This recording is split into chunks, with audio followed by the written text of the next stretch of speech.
Welcome back to another week of the WODprep podcast. I'm your host and founder of WODprep, and I guess you can call me the CEO, Ben Jaworski, and I'm here with Dr. CJ DePalma. He's the head coach of WODprep, and in this episode, we are cutting deep into things that we know are going to show up in the 2024 CrossFit Open.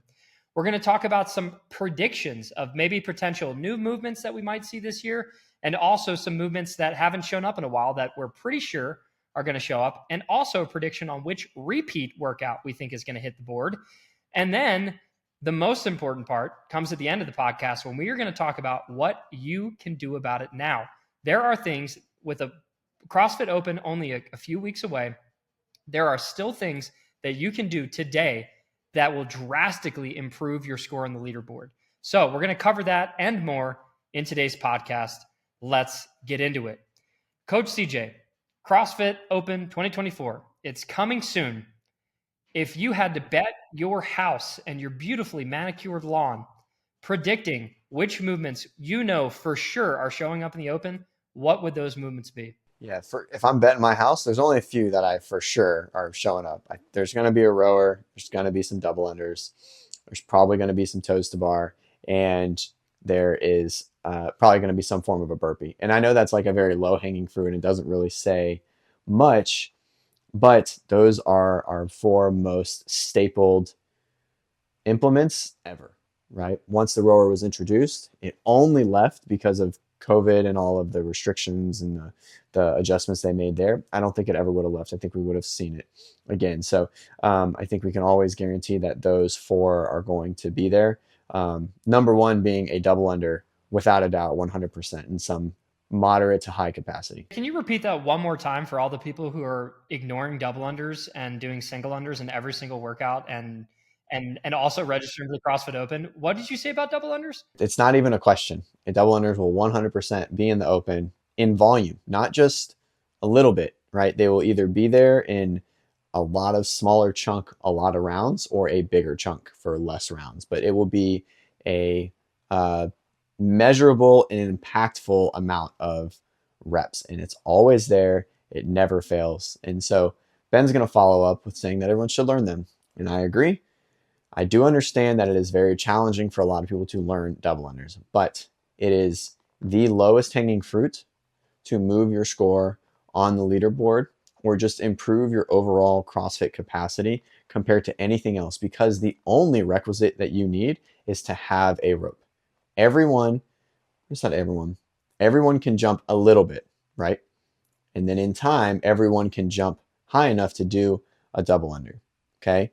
Not everyone is strong enough to do a strict handstand push-up or a ring muscle-up, and that journey could be way longer due to physiological limitations. But getting double unders is practice and skill across the board, right? Which is much easier to do all the time, right? Than just like, oh, I got to get a muscle up. I got to get stronger. Well, that just takes time. Like there's just a amount of time that has to be put in to gain strength. Double under does not cross that board. It is skill, practice, a lot. And I will do a little bit more lecturing on double unders later in this episode. But if you are looking to learn double unders, go to wodprep.com/courses. And we have a double under course called Double Under Pro that I guarantee, or every single penny back, that you will learn double unders and improve your double unders. Because one thing I want to mention, because I said I wasn't going to lecture double unders, but here I am. One thing I want to mention is that going from 0 to 1, highly impactful. If you can just get 1, you will skyrocket your leaderboard placement. But also going from 10-ish inconsistently to 10 every single time is also a huge increase. So what's cool is that with double unders, for most of us, there's almost always a little bit better that you can do to increase your score dramatically. If you're someone who can't hit an unbroken set of 30, guess what? Between now and the Open, you can practice just a little bit and get those unbroken sets of 30, and then you will see a drastic improvement in your Open leaderboard performance. I guarantee it. But we're going to move on because I promised I wasn't going to lecture on this. We're going to do that later. So as a review, double unders, toes to bar, rowing, burpees, and then one thing you didn't mention that I'm going to throw into the ring is some sort of muscle up. We probably will see either a bar or a ring muscle up.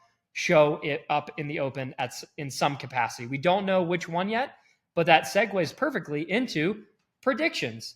So, CJ, we talked before the episode. There's a few predictions. A couple of them I find pretty compelling. What are a couple of your predictions for the Open this year? Number one, you talked about. I guess we'll start with the muscle ups. When it comes to ring or bar, we know they're going to show up in the Open, or I would bet my house they're going to show up in the Open. Which one are you predicting this year and why? Yeah, you know, it's funny. Last year we were going to bet our house that they weren't going to show up in the open because of the trend that was coming with Boz, right? Of this like low barrier to entry. And then they threw the hardest chipper that we'd seen in the open um, at us in week one. And so every year it's just a acquiring of all the data we have of the open workouts, quarterfinals, semis, games, etc. Looking at the past, Dave is back. Dave has an influence on it. But then I've heard that Dave is relatively hands off until it gets all the way to the games. But I can only see that happening so much. But I can definitely guess that we're going to get a little more feel of some older school stuff. But we had ring muscle ups in every single phase of the CrossFit season last year. Every single phase: open, quarterfinals, semifinals, weighted ruck muscle ups in semifinals. Don't get me started on that. And then they were at the games, and they were at all age group levels as well. And so I can guess that we're probably not going to see a ring muscle up this year, but I do think we'll see a bar muscle up. Now, it doesn't mean you shouldn't have practiced them all year. You should still have the ring muscle up. You know, last year I did some numbers. If you got one ring muscle up at a 10-minute split, roughly 10 minutes, okay, males, you would have finished 39,886th. If you got none with the same 10-minute split, you're 6,000 spots lower, right? Now, if you were the fastest person to get one ring muscle up last year in the males, overall, you were 39,000th. If you were the slowest to finish all 180 reps, but no ring muscle ups, you were 72,000th, right? So there's a huge, huge benefit of getting that one rep. But I think it's going to be bar muscle up this year. We didn't see a lot of last year. We didn't see a butterfly pull up, or we didn't see a chest to bar either.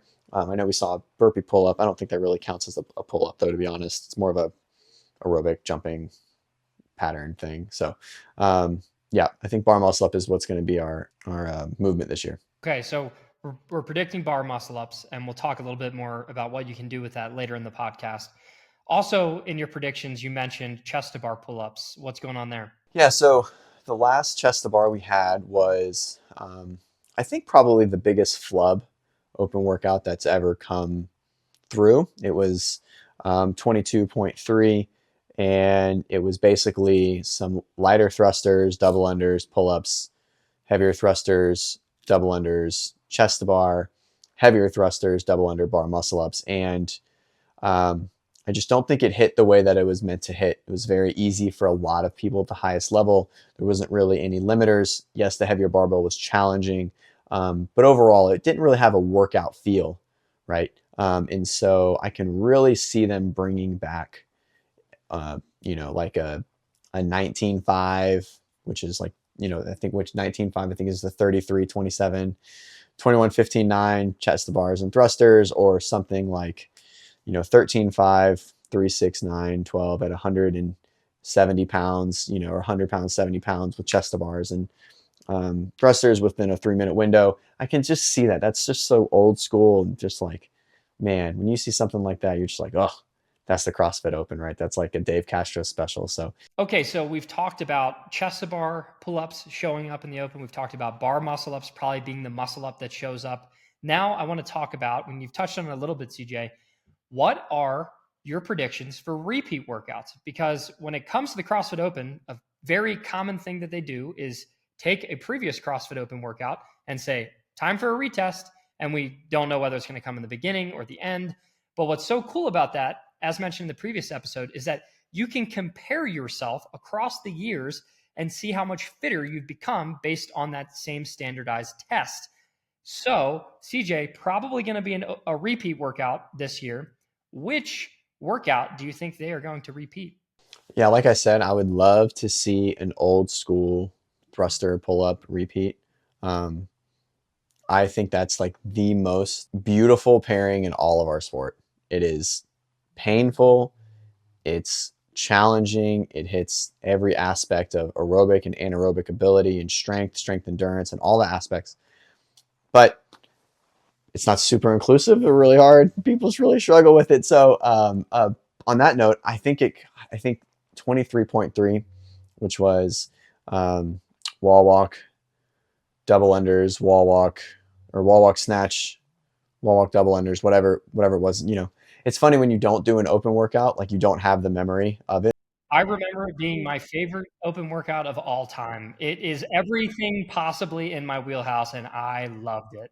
I bet it was for sure. So 23.3, I can really see them retesting it. It hits a lot of aspects. It's the double under capacity that we're talking about.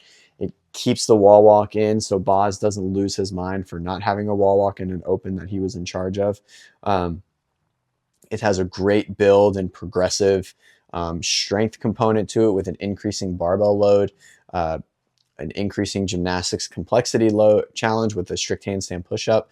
And so I do think that could be the retest this year for sure. It hits so many components across the board. But there is one thing, the community kind of has, everyone complains about everything, right? And I try not to be part of that. But one of the big complaints that you hear because of the 3-week open, there shouldn't be a retest. I disagree. It's a whole purpose, right? It should be 3 retests, right? Like it doesn't matter. It's just all about everyone doing the same exact thing, comparing themselves there to move on within the sport, and then being able to compare where you were to yourself in years past. So I still think there should be a repeat, and that's my guess is 23.3. Everyone listening, please let's collectively say a prayer to the CrossFit gods together, saying, please, CrossFit gods, make it be 23.3 again, because I love that workout so much. Okay, so we know there's a repeat coming. 23.3 would be a very good test to repeat. Let's talk a little bit about, do you have any potential predictions? I have a couple, but I'll leave it to you because you are the head coach. What potential new movements could they introduce this year in the CrossFit Open? Because that also seems to be something that they like to do. They like to throw a little wrench into everyone's plans and introduce a brand new movement that we haven't seen very many times before. We've seen that with the wall walk. We've seen that with, they finally threw in handstand walks and so on and so forth, pistols. What do you think could be a new movement that has not been in the open before? Yeah, I think it's going to be the crossover single under this year. I think that's kind of a low hanging fruit. It's in a lot of training plans. It's in a lot of, it was in the Masters quarterfinals and semifinals, maybe just semifinals. It was just semifinals. And so it's also a movement that's very doable from really everybody, right? If you can single under, like you can do crossover, right? It doesn't take a lot more. It takes more skill, but it doesn't take a lot more physical ability, right? So I can definitely see that being it. I can see the wall facing strict handstand push-up in the open this year as part of some form of a ladder, right? Or like an increasing difficulty movement pattern. Maybe it starts with kipping and then strict and then wall facing or something like that. We saw wall facing in individual quarterfinals last year. A lot of them, I think like 21. So I think it's something that we can see. And I don't think we're going to see a pullover, and a lot of people think that we are. I don't know if that's really it's pretty new still. Usually it's like not like a one year kind of thing. You'll see it in some form of competitive online, like second or third stage, like quarter or semifinals first before you trickles down into the open. It's also not a super safe movement in general, right? Like it's not, being upside down and grip, etc. So I don't think we're going to quite get that there. But usually whenever I do this prediction, whatever I'm most like against and think it won't happen, it's the one that comes in. So we'll be doing pullovers. Yeah. So I apparently, I have not been stalking it, but several people have said they've seen a lot of pullovers on the .com programming. So CrossFit.com pullovers have been programmed quite a bit since their introduction, and especially lately. I don't know if we can read into the .com programming hinting in any way, shape, or form, but that, I think, like, if I'm going to predict, I actually would put a little bit of money on, just because the odds might be pretty good, a little bit of money, and the return would be good, on pullover showing up in the open. But I think they would be similar to how you suggested the chest to wall handstand push-up, I think they would be on the end of the workout, meaning there might be a chest to bar for round 1, and then a bar muscle up for round 2, and then for the final round, which has already weeded out a bunch of people, the people who have demonstrated their capacity across chest to bar and bar muscle ups, then a pullover of some sort. I definitely think we could see that, and I would not be surprised if it happens. Yeah, one of our coaches reached out to me, Coach Orlando, and said that he has seen a lot of med ball cleans, um, which would be a really hard movement to standardize. So I don't think we'll see it. Another one that this athlete was telling me about, sumo deadlift high pulls apparently have been programmed a ton. I hate that movement so much. Do you think it'll show up in the open? That also is, I don't, because it's very hard to standardize solely because it's not an easy, it's like kettlebell swing, yes, to the ground and then like over the chin, but I think it's a very hard, you always can depict like a movement, like push-ups. Push-ups are one of the best training implements. They're just impossible to test because of, whatever limits there are to creating a good standard to a movement. Same thing with strict pull-ups or strict muscle-ups. Those for sure should be in the open. They are great testers, right? And great fitness, hard to judge, right? I think a sumo deadlift high pull is very challenging to judge too. It's been in quarterfinals, or it was in regionals. And so it's a little different there, but it could be for sure. There is a clear finishing point. Man, high volume sumos are. Ugh. So I didn't think that pistols would show up in the open at any point, because I think that's a judging nightmare, right? Like the hip crease below the knee, full extension, like people, it's just, even at the highest level, people still can't seem to get them right and get away with a lot. But they showed up one year, however many years ago. So all this logic that we're injecting, it kind of goes out the window, because I think sometimes they just like to sit there and laugh and say, haha, bet you haven't been practicing this. Surprise. So we really don't know, but those are just a few things that potentially could show up based on .com programming and also new movements that have been introduced at other levels of the sport. So with that, I do want to shift gears and get into my favorite part of this podcast, which is, what can you do about it, listener? What can you do between now and the open, which is coming at us at a blistering speed? There's only, depending on when you're listening, there's only a few weeks left between now and the CrossFit Open, maybe a little over a month. There's a lot of things that we can't improve on. CJ, what would those things be? Like, what are things that we're not going to see drastic improvements on between now and the open? So we have 6 weeks, right? This isn't from this point right now. I would say that the biggest thing that we're not going to see is we're not going to see massive strength gains. Okay. But we can definitely see massive strength losses. Okay. So that's one thing to remember. So at this point, you should be still in some form of a strength cycle. Okay.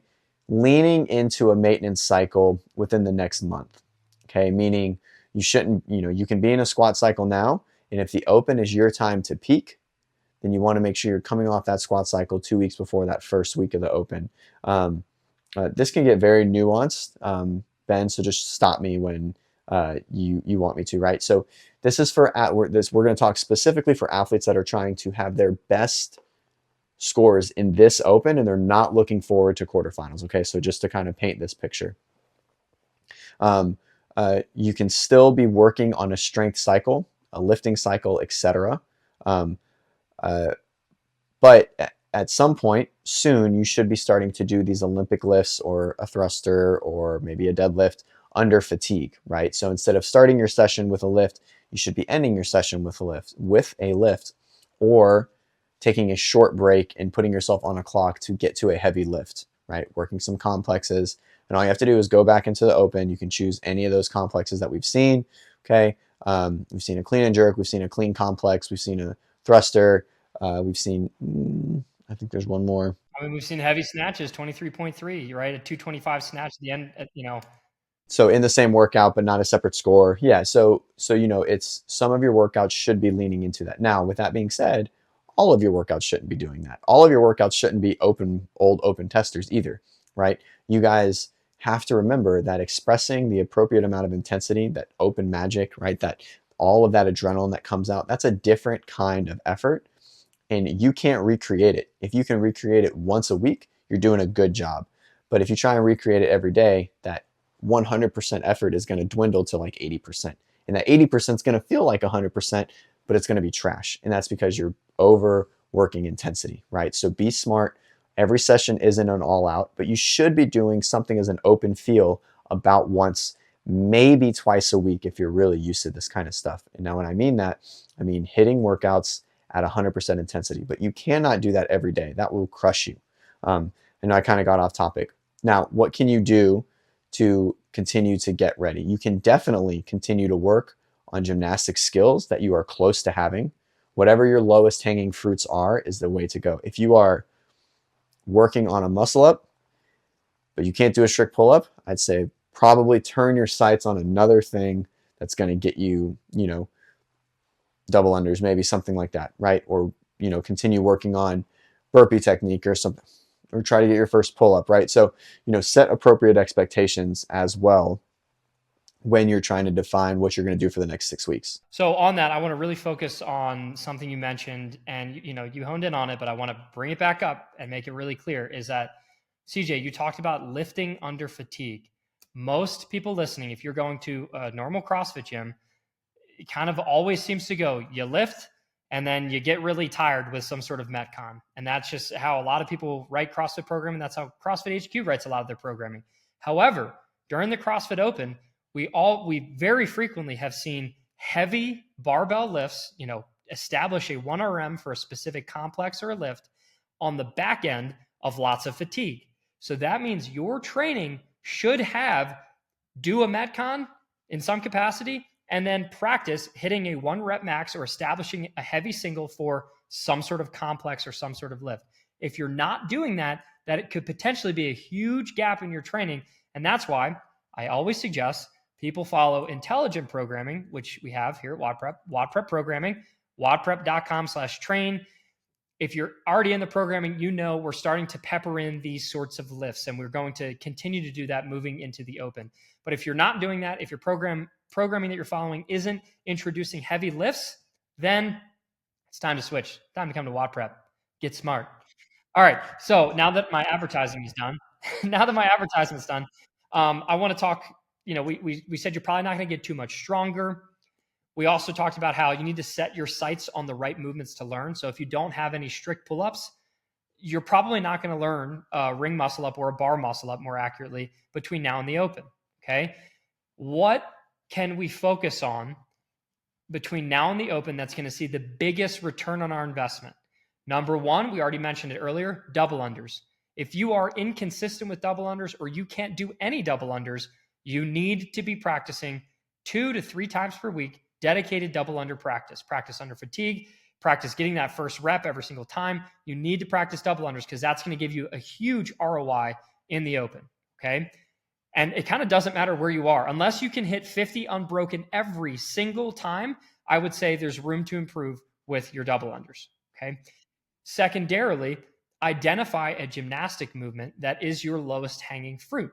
So that means as an athlete, if I say, what do you want to learn next? Or what can you learn next? Is it your first chest to bar pull-up? Is it your first bar muscle up? Is it your first toes to bar, your first ring muscle up? Where do you feel like you're on the cusp? And one way that we can judge that is by looking at your prerequisites. So if you're someone that's like, bar muscle ups and ring muscle ups, that seems far away, but you can do 7 strict pull-ups, 7 kipping toes to bar, 7 kipping chest to bar pull-ups. If you can do some strict ring dips, then you are ready to learn muscle ups. You just might not have put forth the effort to actually make it happen. If you don't meet that criteria, then focusing on muscle ups might be a little above your pay grade, so to speak. So you should focus on something a little bit more lower level, like a toes to bar. Learning to string together toes to bar, or actually learning to do really fast singles with your toes to bar tends to do really well in the open. Learning how to get your chest to the bar every single time and doing quick singles for that. Those are the things that we can be focusing on. And of course, with double unders, that will absolutely transform your results on the leaderboard. Because once we can get consistent with those movements under a little bit of fatigue, being able to do just one of them or being able to hit sets of them will drastically improve your open score. And on that note, one more thing that I always teach athletes that are going through our courses or following WODprep programming is if you're someone that has muscle ups sometimes, depending on the moon phase and the tide, if you're someone that sometimes has muscle ups, Maybe sometimes you can get 3, and then other times you miss and you can't get 1. I do not care about what your max set of muscle ups is fresh. What I do care about that you're going to get a lot of results on the leaderboard for is what can you hit on your first attempt every single time. So I see athletes working at the gym, they're trying to hit maybe 3 or 4 unbroken bar muscle ups because they want a bigger PR for their unbroken sets. But then I'll see them in the middle of a workout fail their first bar muscle up. That's inexcusable in my opinion. I would rather have an athlete be able to get the first rep and then drop off the bar or drop off the rings. But if you can get that first rep every single time, even when you're fatigued, that's where you're going to see a huge improvement in that leaderboard performance when compared to someone who's trying to get a big set and then they just burn out and they can't hit anymore. So that was a big rant on things you can improve on. CJ, what would you pull from that for athletes to really focus on or add to it? Yeah, so on this, if you have a muscle up, kind of like where to train or how to focus on it. So most of the year, in my opinion, the goal is to build overall capacity, right? It's like a puzzle. You focus on one piece of the puzzle. When the season comes, we focus on the entire puzzle. So the muscle up specifically. So your reference was you would rather someone be able to never miss a single, no matter how tired they were, than have a bigger unbroken set when they're fresh. In the off season, we wouldn't focus on that. We would focus on getting bigger, bigger, and bigger chunks, right? Which in turn should yield to a better first rep over time, right? But right now, as the season is 6 weeks away, the focus shifts. You need to be doing a little bit of fatigue work, meaning some EMOMs or some form of pre-fatigue, right? And so we like to, for bar muscle up or muscle up specifically, we like to use the bike or like a slow jog or something like that, something that's not going to fatigue your arms to get the heart rate up, simulate some sort of fatigue, muscular, ATP drop off, or however you want to define it, before you go into that rep. So this is definitely that time to do a little bit of pre-fatigue muscle up work and worry less about getting big chunks if you're inconsistent in workouts on one rep. What about hypothetically for that athlete that can do muscle ups, and we'll focus on bar muscle ups this time, but they're inconsistent. They can do 2 one day, 4 another, and then 0 when they're tired on that first rep. What about something like a 10-minute EMOM of 15 calorie bike sprint, 1 bar muscle up attempt? What do you think about that? That's intense. Let's go with a bike sprint in some capacity to 1 bar muscle up. That's good. I know for me, just getting 15 calories on the bike in a minute is sometimes an accomplishment. Exactly. So let's go with like 10, 8 to 10. 8 to 10 into 1, 8 to 10, 1, back on the bike. Should be a moderate to high effort. That's like 60 RPMs to give yourself some room, get right off the bike. You go right up to it. Don't chalk. Just get comfortable, just like going right from an implement to jumping right on the bar, right? That's also, we should do a whole podcast on like why transitions are important, but being able to get off of a machine implement and go right into whatever your next movement is super, super important as well. And so that's a very good EMOM to build that first bar muscle up capacity under fatigue. And you can take this and apply it to the thing that you need to work on, which hopefully by now you understand the thing you need to work on. So you could do that same bike sprint into a set of double unders, let's say 15 double unders or something like that, or 20 seconds worth of double unders, what have you. Or you can do that into a chest to bar pull-up, maybe 3 chest to bar pull-ups on the back end of a bike sprint EMOM, right? Find the thing that you need to work on and get better at nailing every time, even under fatigue. Stack that in an EMOM, and that could be a great way to help you prepare for true open style, I need to hit this movement right now format. That was amazing. I can't believe you came up with that. No, that was a lot of brain power. Thank you. Thank you so much. I got a little aggressive, but it's still, I'm very proud of that. And CJ almost approved my workout. So that's a big moment for me. So with that, folks, we are going to wrap up today's podcast, but quick, let's go over a couple things to just tie it in a knot. We know that double unders, toes to bar, rowing, muscle ups of some sort, and a burpee will probably show up in this year's Open. You can focus on a few things to get better at the Open. Those could be things like double unders, learning that first muscle up, or being able to hit it the first time, every time under fatigue. Things like that will drastically increase your Open score, but make sure you're also practicing lifting under fatigue because that's probably going to show up as well. When it comes to predictions for this year's Open, we think bar muscle up will probably be the bar muscle up that's programmed. We also think chest to bar pull-ups are going to rear their ugly head yet again in potentially high volume. The repeat workout, CJ's thinking it might be 23.3. We sure hope so here at WODprep HQ. And there could be single crossover, the jump rope with single crossovers, and potentially maybe a pullover, since we have seen that programmed across multiple CrossFit events now. So with that in mind, it is your job to go practice and get ready for the Open. If you are looking for the perfect programming to help you get ready for the Open, come join us inside of WODprep programming. Just go to wodprep.com/train. You can see how we stack up against all the other training programs, and you'll see why we bring the most value to the table, especially because you can get coached by me, by Coach CJ, by these other coaches that we have on staff. You can upload videos, you can get feedback, and during the CrossFit Open, we are going to have a plethora, that's an SAT word for you, CJ. We're going to have a plethora of awesome open style content that's going to help you get your best score ever, even if you have to repeat multiple times. So with that, CJ, any final words for our listeners? Be ready. Don't get caught. What is it? Don't get caught with your pants down. Don't be caught with not being ready to do double unders or muscle ups. Okay. I don't want to hear, oh, I got 6 weeks. You should have been doing it already, but it's coming. Whatever movement you don't have, it's coming. Practice it. And I will end with a Snoop Dogg quote: "Stay ready so you don't have to get ready." Think about that. And if you are listening, please hit that subscribe button on whatever podcast platform you're listening on. Give us a 5-star review. It helps us climb the charts and get this valuable content in front of other people. So please do us a favor. This is free, and we'd love it if you gave us a little bit of positive feedback. If it's negative feedback, please message us privately. Thank you so much. And we will be back next week with more open focus content to help you get your best score possible. And with that, that is the end of the WODprep podcast.